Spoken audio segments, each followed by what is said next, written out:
Assalamualaikum warahmatullahi taala wabarakatuh. Wa bihi nasta'inu ala umur dunya waddin. Wassalatu wassalamu asraqal anbiya mursalin wa ala alihi wa sahbihi ajma'in. Amma ba'du. Asyhadu an la ilaha illallah wa asyhadu anna Muhammad abduhu wa rasuluh. Allahumma salli wa sallim ala sayyidina Muhammad nabil azim. Alhamdulillah wa syukurillah wa nikmatillah wa la hawla wa la quwata illa billahil alil azim. Segala puji hanya milik Allah, Tuhan sekalian alam. Marilah sama-sama kita mengulang kaji. Kita akan bicarakan masalah Awaluddin ma'rifatullah. Bermula awal agama itu mengenal Allah. Dengan apa Allah dikenal? Jadi Allah itu dapat dikenal dengan 3 perkara. Pertama,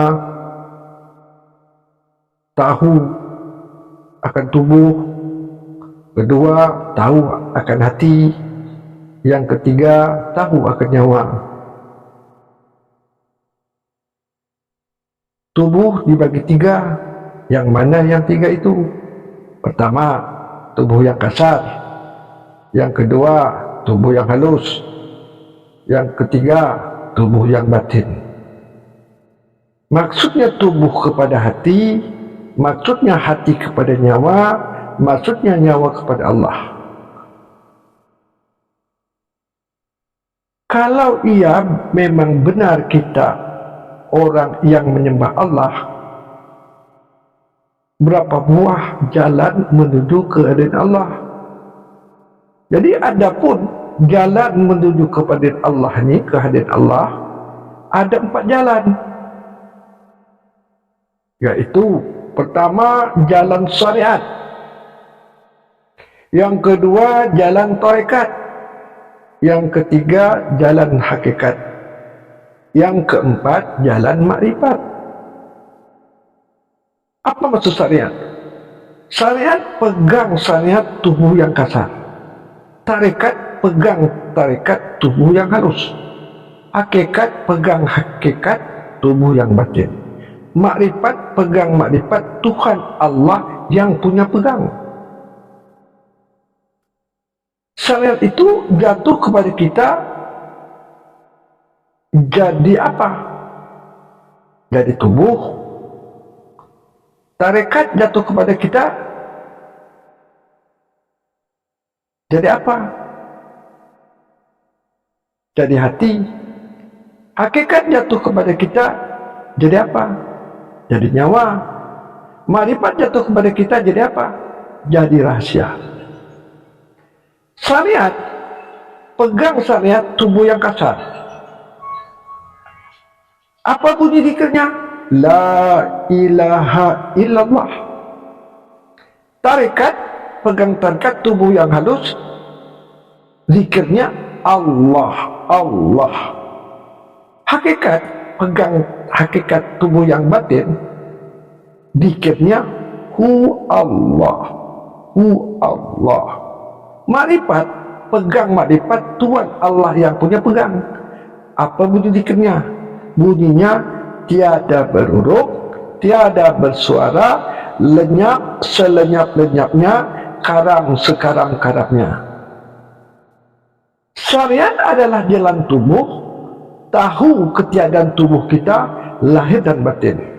Zahirnya tubuh, batinnya anggota.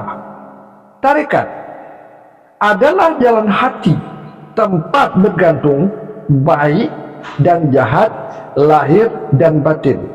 Lahirnya akal, batinnya pengenal, ingat kepada Allah. Hakikat adalah jalan nyawa, pencari jalan kepada Allah, lahir dan batin. Lahirnya angin, batinnya Muhammad. Makrifat adalah jalan rahasia, Allah yang punya pegang, urusan Allah, lahir dan batin. Lahirnya Muhammad, batinnya Allah. Syariat kalau mati di mana? kuburnya, dapat di bumi yang tak berpijak. Tarekat kalau mati di mana kuburnya, dapat di langit tak berbintang. Hakikat kalau mati di mana kuburnya, dapat di angin yang tak berhembus. Sedangkan makrifat kalau mati di mana kuburnya, dapat di laut yang tak berombak. Matinya syariat, mati tabi'i namanya. Mati tarekat, mati maknawi namanya. Mati hakikat, mati suri namanya. Mati makrifat, mati hissi namanya. Bila ikhlas mengamalkan salah satu zikir, maka Allah akan memberi rasa mati yang 4 perkara.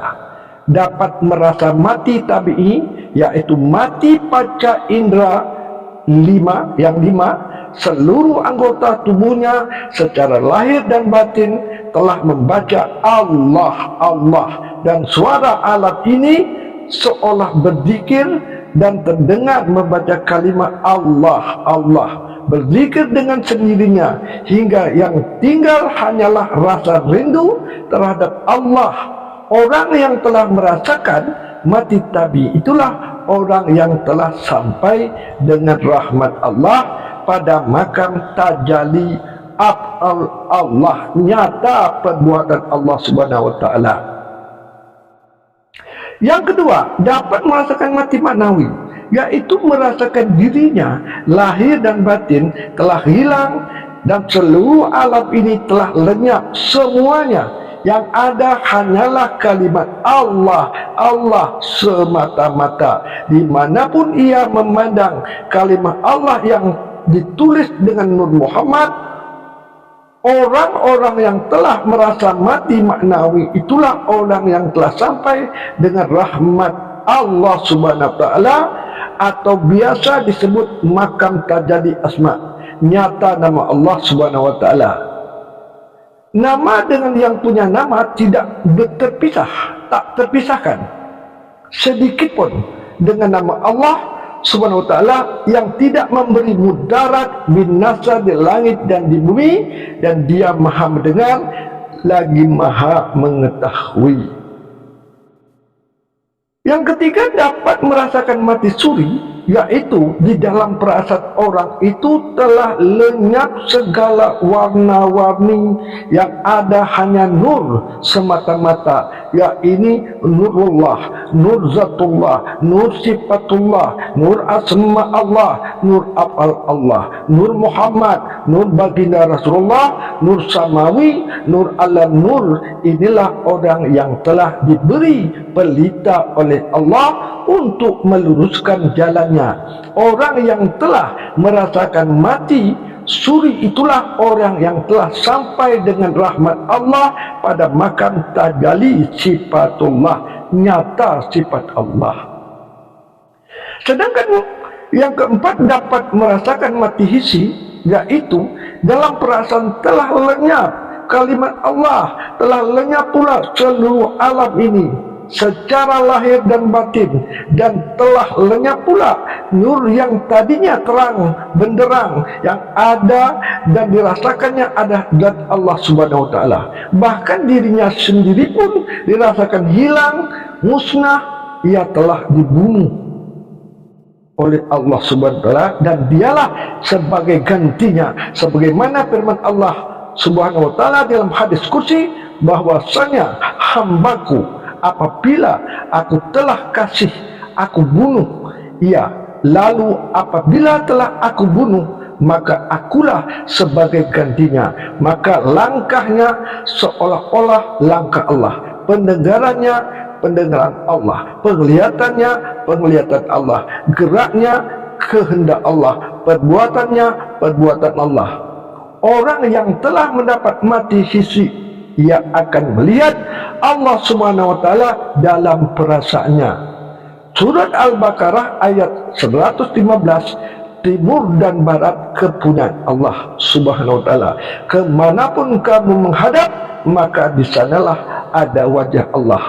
Dalam surah An-Nisa ayat 126, dialah Allah yang awal dan dialah yang zahir, dan dialah Allah yang batin. Orang yang telah merasakan mati hissi, itulah orang yang telah sampai dengan rahmat Allah Subhanahu wa taala pada makam tajlid.